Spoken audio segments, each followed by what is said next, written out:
so last bit of pads done there. Literally the weight cut is almost done. Not long left now, so just feeling good. My energy is good. My timing's good. Everything's just on point. You know, I'm ready to just make weight and have fun on a Saturday night. Like the last 4 months have been probably the most productive I've ever had in my entire life. And like people think that like because I went into like professional MMA and stuff like that, but by the time that I got to being a professional, that I had my shit sorted. I literally didn't. And it's only the last it's only the last 4 months, maybe I'll say probably give it the guts of 8 months where everything has really kind of settled in and things and I finally found my own footing in terms of like the things that I want to do in life and the person I want to be. So and throughout this camp in the last 4 months, since I've been doing that, I've really kind of just like, I really aligned myself with the person that I want to, or the person that's going to reach my goals and become the person I want to be in the future. There's been a lot of buzz behind my fight, and there's been a lot of hype and video interviews and newspaper, this, that and the other.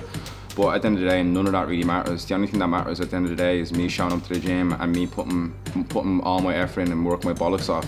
And I've done that the last 4 months. So I've prepared myself like I've never prepared myself before. Like, everyone thinks they're ready for what they're going to see, but I promise you, like, this is going to be the best I've ever been, and it's going to be a scary, scary thing to see me Saturday night, because I know the rest of the bantamweights in this division are going to have their eye on me. Starting to get excited for the event. The work's done. Nervous, excited is not a thing I get. Nervous is something I get a lot. Nervous energy, like. Yeah, comfortable. I know the work's been put in, but it's fine, isn't it? So I'm a little bit nervous, but hopefully all goes according to plan. Should do. They worked hard. And after all this time, is it nice seeing Cage Warriors back in Dublin and the heated conversations and all come back up? Yeah, you know, it's like, I suppose something I grew up with was a huge part of my career, and the group I came up with, a huge part of all their careers. It's obviously fucking good to see them back, and nice to see the opportunities open back up for the boys, and nice to see the tickets are selling. It's going to be a good show, and I don't know, if you look top to bottom, it's probably one of the best cards in Dublin in the last few years, you know. So yeah, it's good. I'm excited. So we're going for a little spin around your ends. Yeah, just gonna show you the local area, the old stomping ground. So yeah, there's literally like Swords. Like Swords is a place that holds a very dear place, a very dear place in my heart, because it was like one of the first places. It was the first place I moved in Ireland. The first place I got friends. First place that I started doing MMA. Literally the first place I've done a lot of things in my life. So the first place I've drank in a park, you know, drinking cans in a park when I was younger. So like it's one of them places where like it just holds a special place in my heart. And just to come from this place, you know what I mean? There's not a lot going on. There's not a lot of people doing extraordinary things when in this area for such a big place. Well, there is, but you know, like out of the amount of people that are there, there's, you know, like it's a 1%. So I feel very blessed to be in a position where I can kind of get a good crowd from the place I come from going to cheer me on the Tree Arena. Like, you know, Swords is it's a big small town. There's a lot of people here. Everybody talks. It's one of them places where like it feels like an all country town, but it's a very modern town. But I'm just really happy just to kind of represent it and just put it on the map, really, on the world scale. And now Ireland and Dublin's on the map, but nobody's put Swords on the map yet. So that's the aim of the game. This has been the camp that Chris has had to say nothing to me. Do you know what I mean? So that's what I was saying earlier on. Just like the focus and the determination has been second to none now in any camp I've ever done. So like I kind of mentioned the story a little bit. I don't know if I told you about how I actually first got introduced to Chris properly. So him and James Webb were in a local pub called the Old Schoolhouse just down at the town centre there, and them two were having a couple of midday drinks. You know, it was quite early. I think it was about 2 o'clock, 3 o'clock in the afternoon. But obviously, lo and behold, me being the person I was back in the day, I was still out from the night before, and I had trained in the gym for a little bit, and I'd seen Chris and James. So I was like, oh, Chris, I'm gonna come back and I'm gonna train in the gym. I'm gonna be an MMA fighter. I'm gonna do it. I'm telling you now, I'm gonna do it. Obviously, like, a little did I know, Chris had been hearing this like his whole entire career, and he's been hearing this probably his whole entire martial arts life, which is nearly all his life. All his mates telling him, oh, I'm gonna do it. But what is it? I think it was about a month later, I went part-time in work. I went part-time in my job, and yeah, it was one of them things where, like, when I went part-time in work, it was a time that I was actually going to take it fully seriously. And then, like, he see me coming up to the gym. I was there every single day. I was like showing up constantly in the afternoon session, the evening sessions. He was like, well, Jesus Christ, this kid might actually really want this. So since then, he kind of had his eye on me, and I kind of proven to him that I wasn't just talking bollocks and I wasn't talking shit, and it wasn't just a drink like a lot of other people. I actually followed through with it. So that was like, kind of, a story like that, kind of looking back on it now, for where I am now, is pretty inspiring to me, just because like the kid that I was then was nowhere near the man I am now. Do you know what I mean? I always had dreams and aspirations of being the person I am today, but just to sit back and look and listen to that story, it really kind of shows to me that I've come a long way, and that like if anybody in this world wants to do anything, it doesn't matter how hard, how far away it seems from you in your life. If you really want to do it, and you're willing to sacrifice and put your time and effort into it and your energy, I promise you will get exactly what you want out of it. Because at the minute now, I'm living exactly the life that I've always wanted to live. But like, I think I have my yearbook in school was I'm going to be a professional MMA fighter. You can call me Mystic Tack because I predict these things. And look, like, lo and behold, I'm living those things, and do you know what I mean? And like I'm going to give another prediction now. I said this to Andy, like the uppercut is going to be the shot that I finish him with. And I just wanted video evidence of when I've knocked him out with an uppercut, that I can come back and be like, look, told you, Mystic Tack is back, baby. So that's one of the just little things like that, you know what I mean? Like hindsight, a lot of people use hindsight for the wrong reasons. I use hindsight to remind myself of how far I've come and how much further there is to go in the journey. So yeah, just living the dream, as some people would say, living the dream. My house is literally just right over there, so this is my little abode there, number 23. So yeah, so if anybody wants to come over and knock my gaff for a fight, just there it is. Yeah, so when I was living in Rush, you'd be getting 4 buses a day. I'd just been disqualified from driving. Life seemed very terrible, do you know what I mean? It was terrible at the time. But this guy that I used to train in the gym is an author called David Young. Gave me a book called The Obstacle is the Way, and like that book has been kind of like, I've lived by that book since I read it. Joe, it talks about the philosophy of stoicism, which I kind of bring up in regular conversation after I've had a few drinks to try and motivate people. But it just talks about, like, the book is called The Obstacle is the Way. So just basically just like anything that happens in your life, you can see it in a negative or positive way, or you can see it in a way that, like, you can use it in a way to build up from the obstacle that has happened in your life. Like for me, for a long time, obviously at the time, the obstacle would have been losing my car, finding it difficult to get to training, this, that and the other. But when I read that book, I found the opportunity, I found me being on the bus as an opportunity to read the book and actually learn the information. So I mean, after me losing the car, it turned out to be an even bigger thing for me, because I was able to sit down and read and use something that's gonna, like, take information that's going to help me out for the rest of my life. And then I always kind of refer to that story, because if those difficult times, which I've had a lot of in my life, hadn't happened, I wouldn't have been on the course that I am on now. If my back's against the wall, that's when my best comes out. So I'm kind of just, my back was against the wall, now the best of me is coming out now. And April 29th, 2 days away, everyone's going to see the best version of myself, and I'm not going to say, I'm going to knock him out, I'm going to do this. The results will speak for themselves. I'm going to be completely in control of the fight. I'm completely in control of my emotions now. And on fight night, I know it's a lot different. There's a lot more going on. There's people screaming. I'm my hometown guy favourite. Like, all of those things play a part, but because I've been so consistent and so confident in my training, I don't feel that kind of nervousness. Do you know what I mean? When people say that, like, the work you put in your training camp is the confidence that you have going into the fight, they're 100% true, because like I feel sure of myself. It's not even confidence, it's a readiness and assurance in my ability and in my preparation leading up to the fight. When I was growing up, there was a lot of hardships that happened in my family and stuff like that. So the way that my brain was like kind of like made into, or like the routine I put into my brain or wired it, was that like there's always going to be something wrong that's around the corner. So I was always waiting for something wrong to go. I was always waiting for something wrong to happen, but it never did happen. And until I found a way, not even I found a way, until something bad actually did happen, I was like, that wasn't that bad. Do you know what I mean? I was like, that wasn't that bad. And now I'm kind of just like, when I look back on it, I'm like, I'm happy that loss happened now, than me continue on the same way that I would have been doing, because I wouldn't have gotten to where I am now.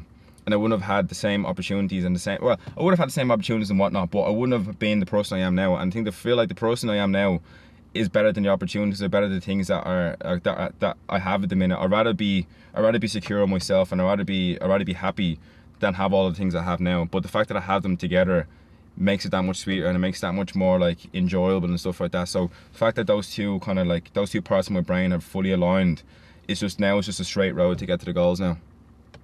Yeah, it's alright. No, it's not that cold. I don't think there's one in there. Do you not find though after a workout you're really shivery? Yeah, that's what it is, because I drank lots of water, so I'm like, I'm alright though. This is like the place where kind of like I would have been hanging around a lot of the time when I was growing up, and there was a lot of trouble that was here. There's a lot of trouble that we found ourselves into, or not found ourselves into, that we brought ourselves to. So like we all used to kind of go around, we'd all be drinking down there, fucking getting up to mischief, fucking taking wheelie beans to keep the fire going, small stuff like that. You know, it's just like, it was just such small, mundane, like childish things that like when I look back on it now, I'm kind of like, I'm so much happier that I've lived those crazy things when I was younger, but I'm happy that I have the cop on to just kind of, to really like adapt and move. Sorry, go ahead there, you're alright.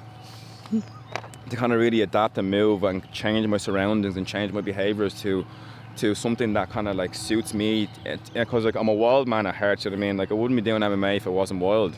You were always chasing a certain high, but like this is just a healthy high, do you know what I mean? Yeah, that's the It was always a dopamine rush. How has it been, Amber, like fight camp, and like have you been involved much or been around much? Well, like at the start I was, because I had a fight as well coming up, so we were both like kind of training at the same time and stuff like that, but I'm injured at the moment, so it's more or less like, it's been great though. Like I love seeing how like motivated he is this time, do you know what I mean? I love seeing how different it is. Like we were only talking to his sister the other day, like how like he's just proper in it 100%. Like there's no like distractions, no nothing on point with like nutrition and everything. But it also helps me as well, because like we're in that same kind of like sector of like fighting and training, that like if you're both in it together, it's like a mutual understanding, you know what I mean? And like that you wouldn't know unless you're in it, you know what I mean? And it just kind of, it's been good. Like I enjoy, even if sometimes I'm just sitting there watching them, because like I can't train myself because I'm injured, but like I actually get enjoyment out of just watching it and like seeing him with all the other coaches and like just like being involved in it. I just think it's just good energy, you know what I mean? It's good energy to be around. Like it's never bad vibes, it's always, and then like also with the weight cut and stuff like that, like that's tough. Like that is tough, it takes a toll on you mentally. So just being able to understand that, like it does come with there's ups and downs to it, but like the outcome is going to be so worth it in the end. Yesterday was one of the worst days of the weight cut that I had, in terms of just like snappiness. So like she left the window, the no carbs, she left the window open. I was like, my brain was like, what, how could you just leave the window open? I was unwrapping a chicken fillet roll and he was so frustrated with the way I was, because I was like, I'm not going to eat in front of you, but he doesn't care if I eat in front of him. So I was like, I'm not going to eat or anything in front of you. And he's like, no. The only thing that was annoying him was the way that I unwrapped it. It was the way, yeah, like it was weird. Like I wasn't. He's like, why are you doing it like that? I was like, what? It was weird. Like it's just the small weird things, because like it wasn't that she was eating. It was like she like I don't even know. It's so weird that like especially when I'm on low carbs, like my brain picks up on like the most useless things ever, like road rage. Like show us, man, right? I wrapped my boiler yesterday, right, because for my bath, right? So I wrapped it myself. Now my mum doesn't think I can do manly stuff. Do you know what I mean? She doesn't believe that I can do stuff around the house. So my mum came in, was expecting it, moving and all, and then I was like, "What are you doing?" I was like, "Don't touch it." I'm like, "Master, doing the hard work." And she's just like, "I just want to see if it's done properly." And I took such offence to that. I was like, "What do you mean done properly? Like it's such an easy job." And then like I had to go off and be like, take a minute and be like, "I'm sorry, okay, I'm sorry." It's not that deep. Did you say sorry yesterday? It's Probably not that like, deep. At least you acknowledge it. Like at least like it'll be like 10 minutes later. I swear he'd be like, "Why'd you do that?" And then it'd be like 10 minutes later, he'd be like, "Sorry." Like that was literally the whole day yesterday. But like I don't take offence to it. Like I've been there, I've been cutting weight, and it's even like your hormones are all over the place. Like it's something that's not often talked about with guys, but it does happen with guys as well. Like, like it's a different process for women and men. Like, because with him, like he could cut.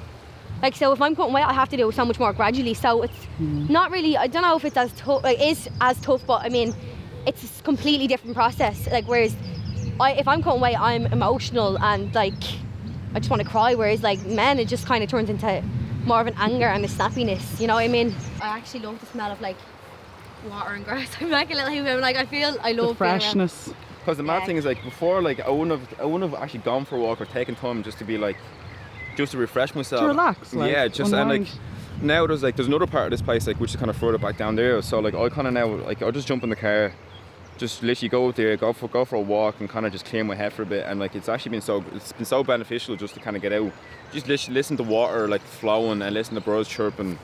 But the only downside of it is I'm a little bit afraid of dogs, so it's like a dog walking park. So I'll be walking down and see a dog like that. No, it'll be literally a dog this size, like. They're the worst. I got chased by like a dog about this height, right? And I remember, I lied to you not, like I was about probably about this small. I was probably about Amber's height, and the wall was about this big. And the dog came out to me, and I'm not even joking. In one leap and bound, I was like, boom, sitting on the wall with the dog barking. And then like ever since then, that was like right, dogs, me, no. He has a list of fears that he's overcome in the past like 3 months. I couldn't swim, right? You're maturing, Taka. I know. You're growing up. Absolutely. I never thought I'd see the day, honestly. I thought I was going to be stuck in the mind of a 17-year-old for the rest of my life. He learned to swim. Like, he's literally after learning to swim. That's it. Never thought I'd see the day. It's crazy, right? Because like, remember, because I was like, because we went away there for like just a night, just to go to a hotel, chill out for a bit. Oh, lovely. And then, so like, I couldn't swim for ages, but like, I don't know what it was. I was just like, I'm going to stop being so tense and afraid and just float. And then I was like... Well, to be fair, I spent hours grafting teaching yourself. I don't really... It wasn't hours. It was like... So we went to a hotel previously and I couldn't swim. And then went into another hotel the next time and I just got it. I was like... And in my head I was like, this is why I'm a superior athlete. Not to her, but just to everybody else. That I can learn how to swim with just one lesson. Okay, well, you should have seen the first time though. Like, when there was loads of kids around and he was like, he was literally plopping into the water. It was so funny. Like, this big, huge fella in the thing. There was kids swimming up and back, and he was just like, he was literally plopping. He was doggy paddling for a long time. Those kids were laughing at me, and that was probably one of the main driving forces. Like, remember saying I didn't have a big ego. When them kids laughed at me, my ego was like, listen, mate, we're gonna swim. We're gonna swim today. I don't have like, do you know what I was like? I genuinely don't like seawater anyway. Like, I'd rather just go in a swimming pool, but I don't mind just like going like feet in. I'm like, this is nice, and I'll walk back out. Yeah. Like, I just want to. I'm more of a type of person. Like, go to the beach, look good, get the abs out, rather than go for a swim. Jesus, you're not half enough. What? You're not half enough with yourself. I'm not in love with myself. And do you not see his he's doing an interview the other day. I don't know what happened, but he ended up getting his abs out. No, as well. that was one of Andy Stevenson. Oh, right? it's the thumbnail. Yeah, that's the video. Andy, right? Video. So Andy was saying that me and Leon are having a contest for see who has the best abs. So I was like, look, I'm gonna throw my name in the hat for that one. So like, I had to show him. Andy instigating. Andy started it. It was Andy who started it.